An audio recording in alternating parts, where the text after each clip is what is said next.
Frater-frater, Bapak, Ibu, kita sekalian selamat pagi. Mari kita mengikuti siar dan jejak iman dari kepala rumah ibadat. Ketika mengalami kekurangan, kelemahan di dalam keluarga, kepala rumah ibadat meninggalkan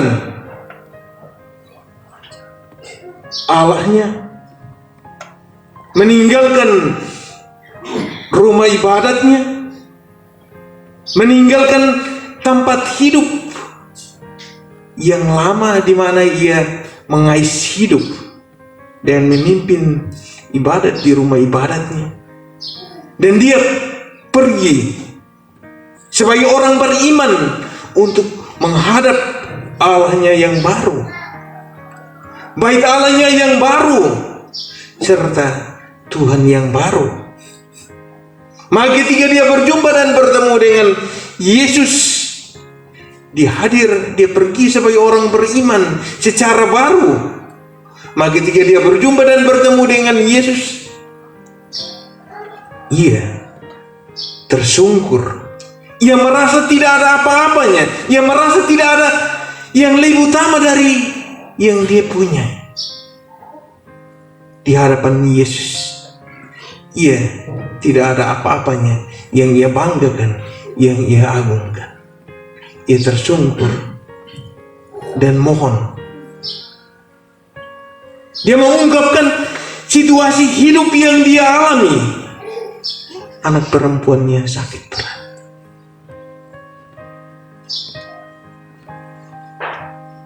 Dia datang kepada Yesus sebagai orang beriman dan berjuang untuk membawa Yesus dalam hidupnya, membawa Yesus sampai ke tempat, masuk sampai di dalam pengalaman penderitaannya.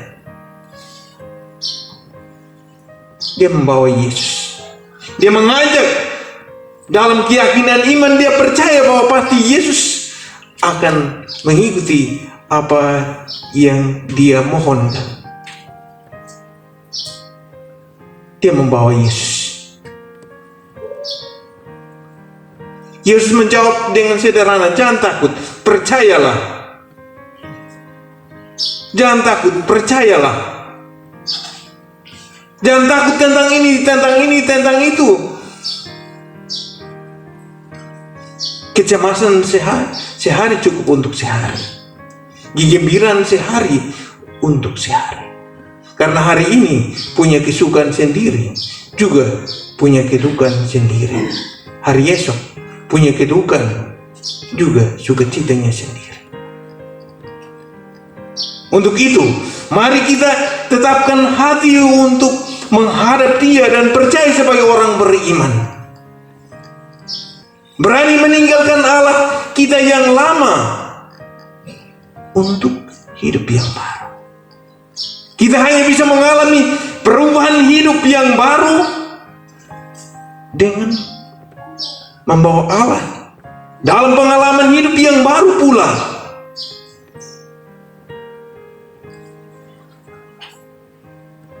Dalam perjalanan pulang, ia mesti bersabar untuk menunggu Yesus. Dalam perjalanan pulang, orang lain sudah katakan, susah-susah. Dia yang kau harapkan sudah tidak ada lagi. Ia sudah katakan, percayalah dan jangan takut. Dan itu menjadi kekuatan perjalanan pulang ke rumah. Sampai di rumah semua orang menangis dan apa yang Yesus katakan, semua orang tertawa. Tapi yang menyelamatkan, yang membebaskan, ini adalah iman dari kepala rumah ibadat. Dia bukan hanya menjadi kepala rumah ibadat, tapi dia menjadi kepala untuk rumah tangga. Dia bukan hanya menjadi kepala rumah ibadat, tapi dia menjadi kepala rumah ibadat di dalam rumahnya. Terjadi keselamatan karena bapak keluarga itu kudus. Ketika kita masuk di dalam hidup religius kita, pemimpin komunitas adalah orang pertama yang kudus, yang mengarahkan semua untuk hidup dekat dengan Allah.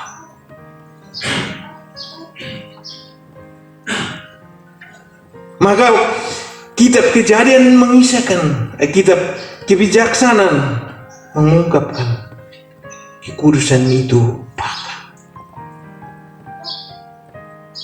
Allah yang mencipta manusia itu kudus, dan kita yang menyerupai gambar dan citranya itu kudus. Maka saat ini dan di sini kita mesti merawatnya, menjaga dan memeliharanya untuk kudus hingga kekal. Sakit dan penyakit, derita dan susah itu ada kapanpun, tapi citra dan gambar yang ada terukir di dalam hidup kita, janji, sumpah dan berkat yang kita ikrarkan itu menjadi pegangan untuk orang yang beriman.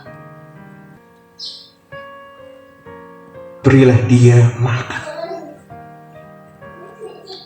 Saya sekaligus mengajak kita untuk berani peduli, berani keluar dari situasi kekurangan kita, dan kita bisa berbagi. Orang tidak pernah bisa berbagi kalau dia selalu rasa kurang. Maka Bung Kanis itu berbicara, menjadi pemimpin harus kaya di dalam segalanya. Kaya waktu, kaya uang, meskipun uang tidak ada. Kaya hati, dan selalu dia hadir menjadi solusi.